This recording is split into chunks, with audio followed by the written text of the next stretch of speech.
क्रोध के 2 मिनट। नैतिक कहानी। एक युवक ने विवाह के 2 साल बाद परदेश जाकर व्यापार करने की इच्छा पिता से कही। पिता ने स्वीकृति दी तो वह अपनी गर्भवती पत्नी को माँ बाप के जिम्मे छोड़कर व्यापार करने चला गया। परदेश में मेहनत से बहुत धन कमाया और वह धनी सेठ बन गया। 17 वर्ष धन कमाने में बीत गए तो संतुष्टि हुई और वापस घर लौटने की इच्छा हुई। पत्नी को पत्र लिखकर आने की सूचना दी और जहाज में बैठ गया। उसे जहाज में एक व्यक्ति मिला जो दुखी मन से बैठा था। सेठ ने उसकी उदासी का कारण पूछा तो उसने बताया कि इस देश में ज्ञान की कोई कद्र नहीं है। मैं यहाँ ज्ञान के सूत्र बेचने आया था पर कोई लेने को तैयार नहीं है।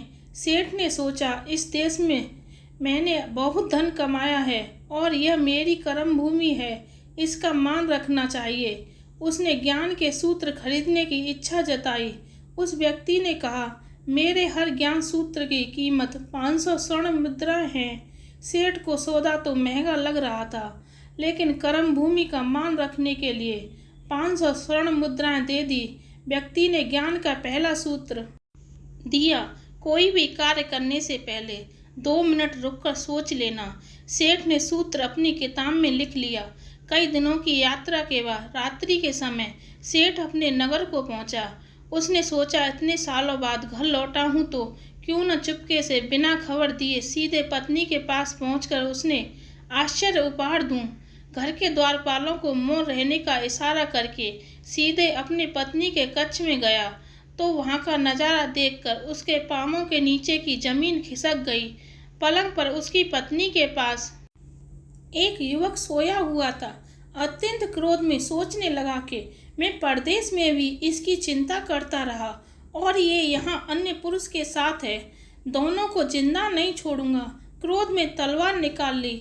वार करने ही जा रहा था कि उतने में ही उसे 500 स्वर्ण मुद्राओं से प्राप्त ज्ञान सूत्र याद आया कि कोई भी कार्य करने से पहले 2 मिनट सोच लेना। सोचने के लिए रुका, तलवार पीछे खींची तो एक बर्तन से टकरा गई। बर्तन गिरा तो पत्नी की नींद खुल गई। जैसे ही उसकी नज़र अपने पति पर पड़ी वह खुश हो गई और बोली, आपके बिना जीवन सूना सूना था। इंतजार में इतने वर्ष कैसे निकाले यह मैं ही जानती हूँ।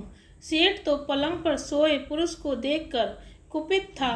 पत्नी ने युवक को उठाने के लिए कहा, बेटा जाग, तेरे पिता आए हैं। युवक उठकर जैसे ही पिता को प्रणाम करने झुका, माथे की पगड़ी गिर गई। उसके लंबे बाल बिखर गए।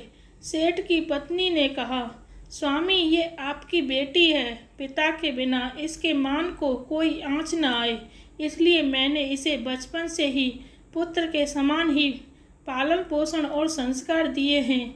यह सुनकर सेठ की आंखों से अश्रुधारा बह निकली।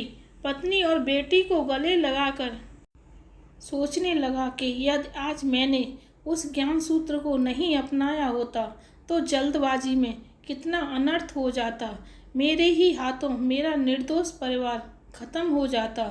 ज्ञान का यह सूत्र उस दिन तो मुझे महंगा लग रहा था, लेकिन ऐसे सूत्र के लिए तो 500 स्वर्ण मुद्राएं बहुत कम हैं। ज्ञान तो अनमोल है। इस कहानी का सार यह है कि जीवन के 2 मिनट जो दुखों से बचाकर सुख की बरसात कर सकते हैं वे हैं क्रोध के 2 मिनट। धन्यवाद।